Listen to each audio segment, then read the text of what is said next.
The hum of the floor buffer usually drowned out everything else on the night shift. Tonight was different. Marcus stopped the machine. Right outside the advanced ultrasound testing lab, he stared at the trash can near the doorway. Someone had torn a spectral analysis report into 4 pieces and shoved it under a pile of coffee cups. They didn't tear it small enough. Marcus leaned on his mop handle. He didn't need to pick up the pieces to read the stress values printed in the red column. The numbers told a very clear and very lethal story. The new turbine blade had a micro crack near the root. At 8 o'clock tomorrow morning, a test pilot with a family was going to strap into that prototype. When that engine hit 10,000 revolutions per minute, the titanium would shear. The aircraft would turn into a fireball over the desert. Marcus knew this because 5 years ago, he was the guy who wrote the structural safety parameters for the entire aerospace industry. Now, he was just the guy who buffed their floors. If he opened his mouth, the quiet and invisible life he had built would be over. The corporate lawyers would dig into his past. They would find out why he walked away from a massive career to push a broom. But looking at that torn paper, a quiet voice echoed in his head. I choose not to bow to the lie. It was a promise he had made to himself a long time ago. Before we get into what Marcus did next, take a second to ask yourself a question. If speaking the truth meant risking the only piece you had left, would you still do it? If you are the kind of person who stands up when it is hard, drop a comment below and type, I choose not to bow to the lie. 6 hours earlier, the sun was just coming up over the small apartment Marcus rented on the edge of town. His 7-year-old son, Leo, was sitting at the kitchen table. Leo was busy carefully gluing pieces of balsa wood together for a school project. Marcus stood at the counter, packing a lunchbox. He cut the crusts off the bread, exactly the way Leo liked. He tucked a small handwritten note inside the box. Leo looked up, with fingers sticky from craft glue. He asked if Marcus was going to be working late again tonight. Marcus smiled and told him that the floors at Apex Aerospace didn't clean themselves. Leo nodded seriously. He told his dad that one day he was going to build an airplane that never crashed. Marcus felt a tight knot form in his chest. He walked over and kissed the top of Leo's head. He promised his son that they were safe right where they were. Safety was the only thing Marcus cared about anymore. 5 years ago, a miscalculated stress load on a commercial flight had taken his wife. He had warned the executives. They had told him his math was too conservative. They flew the plane anyway. When the investigation ended, the company settled out of court. The news cycle moved on, and Marcus completely walked away. He traded his engineering license for a mop bucket. He wanted a job where a mistake just meant a dirty floor instead of a funeral. But you can never really turn off a brilliant mind. Even now, as Marcus walked the pristine hallways of Apex Aerospace, his brain automatically calculated the load-bearing capacity of the steel beams above his head. He couldn't help it. It was just how he saw the world. That afternoon, the tension in the executive wing was thick enough to choke on. Elena, the 32-year-old CEO of Apex, was pacing inside the glass-walled conference room. She had inherited the company from her father 6 months ago. The board of directors was already circling like vultures. They wanted her out. They thought she was too young and too cautious. Sitting across from her was Vance, the director of engineering. Vance was a guy who wore suits that cost more than Marcus's truck. He was currently pointing a laser pen at a massive blueprint on the smartboard. Vance was pressing Elena to sign the final authorization for tomorrow's live engine test. He kept telling her that if they delayed the launch by even 1 week, they would lose a massive government contract. Elena rubbed her temples. She looked at the structural diagrams on the screen. Something felt wrong to her. She didn't have an engineering degree, but she had her father's instinct for spotting a bad deal. She asked Vance about the thermal expansion rate on the new alloy. Vance rolled his eyes. He used a lot of big words to basically tell her that she was overthinking it. Marcus happened to be pushing his cleaning cart past the glass wall at that exact moment. He glanced at the numbers projected on the screen. He stopped. It was a completely involuntary reaction. His eyes narrowed at a specific load calculation near the turbine root. The math was fundamentally flawed. It was a rookie mistake, hidden behind fancy formatting. Marcus stood there staring at the screen. A second too long. Vance noticed him. Vance hit the mute button on the smartboard and walked over to the glass door. He pulled it open and glared at Marcus. He asked Marcus if there was a problem with the floor. Marcus kept his head down. He quietly apologized and said he was just moving through. Vance sneered. He told Marcus to stick to the Bleach and leave the aerospace engineering to the people who actually went to college. It was the kind of casual cruelty that Vance handed out daily. Marcus didn't react. He just gripped the handle of his cart and started walking away. But Elena had been watching. She didn't see a janitor looking at a shiny screen. She saw a man whose eyes had tracked the complex geometry of the blueprint. With absolute precision, she saw the way Marcus had instantly located the single stress point she had been worrying about. She didn't say anything, but she filed that moment away in her memory. Now, it was 2 in the morning. The building was empty, except for the security guards doing their rounds. Marcus was still standing by the trash can in the ultrasound lab. He looked down at his heavy work boots. He thought about Leo, sleeping soundly at home. He thought about the test pilot, who was going to kiss his own kids goodbye in a few hours. Marcus took a deep breath. I choose not to bow to the lie. He whispered it to the empty room. By the way, if you are enjoying this story, take a moment to subscribe to the channel. We tell stories about real men stepping up when it matters most. And having you here means the world to us. Marcus left his cleaning cart in the hallway. He pushed the heavy door of the testing bay open. The prototype engine sat in the middle of the room, like a sleeping metal beast. It was beautiful. It was also a death trap. Marcus walked up to the titanium casing. He pulled a heavy steel wrench from his tool belt. He didn't use it to unbolt anything. Instead, he tapped the side of the turbine housing.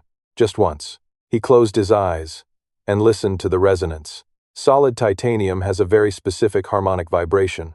It sings a clean and continuous note. The sound that came back to Marcus's ears was slightly flat. There was a microfracture deep inside the structure. The ultrasound report in the trash can wasn't a mistake. Vance knew the engine was flawed. Vance had deliberately shredded the evidence to push the test forward and secure his own bonus. Marcus walked over to the diagnostic console. He cracked his knuckles. His fingers danced across the keyboard with a speed that would have terrified the IT department. He bypassed the standard firewall in less than 30 seconds. He didn't just want to look at the data. He needed to copy the raw, unfiltered ultrasound scans onto a secure flash drive. The progress bar on the screen slowly crept toward 100%. Suddenly, the heavy door of the lab swung open. The fluorescent lights flickered on. Vance was standing in the doorway. He had forgotten his keys and come back to the office to get them. Vance froze when he saw the janitor standing at the classified terminal. His face went red with rage. Vance stormed across the room. He grabbed Marcus by the shoulder and shoved him away from the keyboard.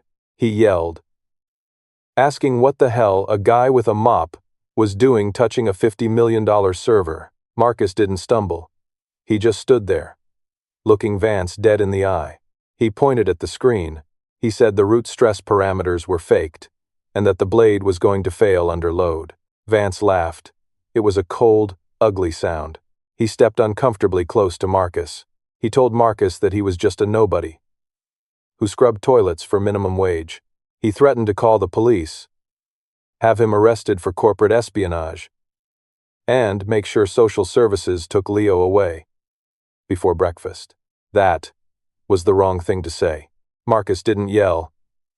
He didn't throw a punch.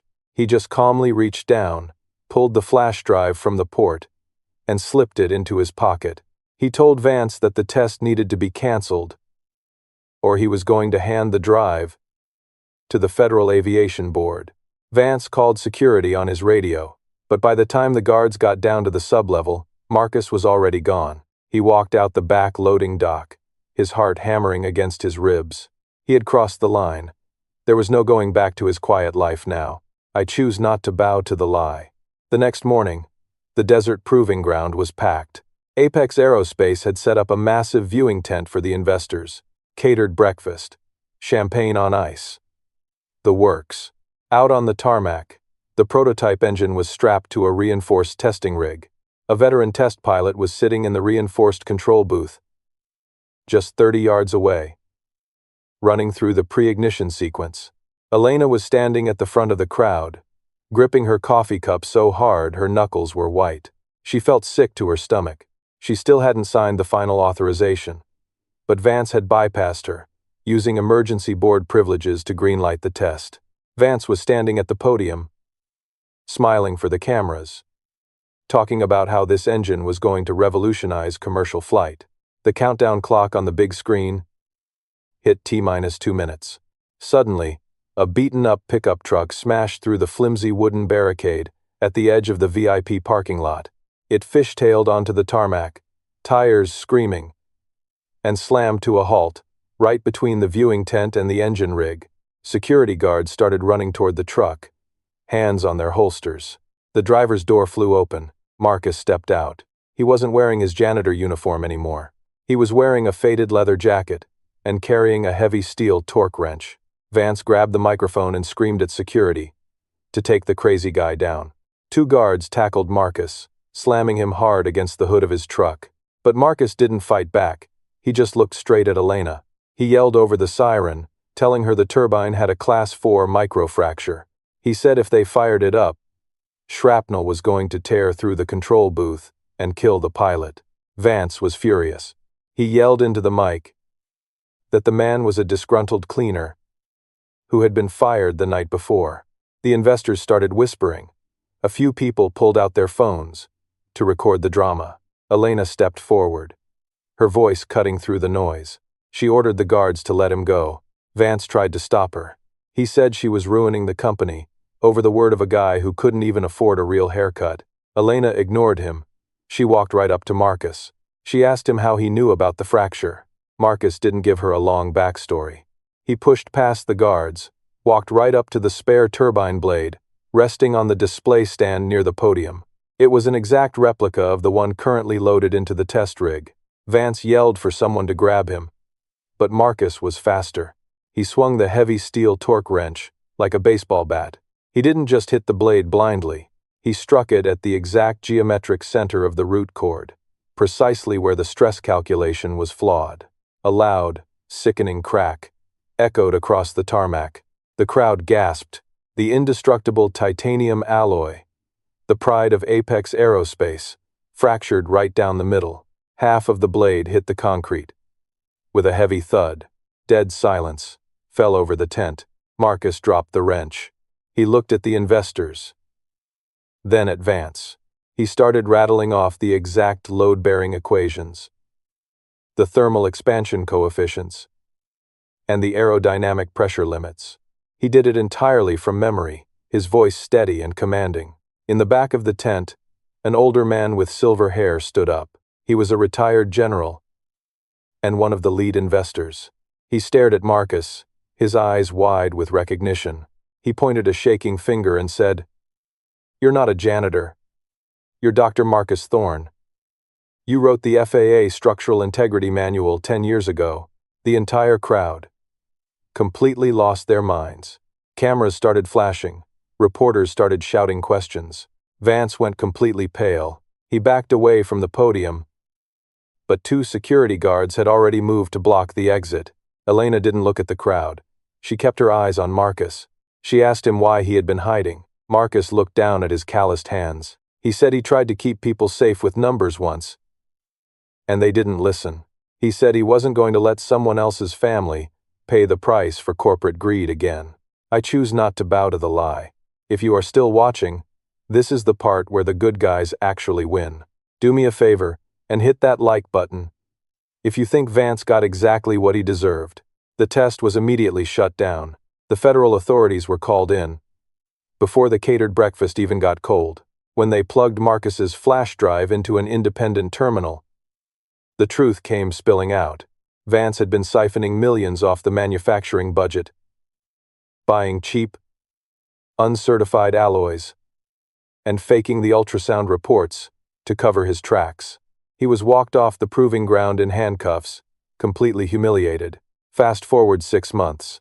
The sun was shining through the massive floor-to-ceiling windows of the Apex executive boardroom. Marcus was standing at the head of the table. He wasn't wearing a janitor's uniform, and he wasn't holding a mop. He was wearing a crisp white shirt, holding a laser pointer, and breaking down the new safety protocols for the next generation of engines. He was the newly appointed chief engineer of safety and compliance. Elena was sitting at the table, smiling. She had fought the board tooth and nail to give him the position.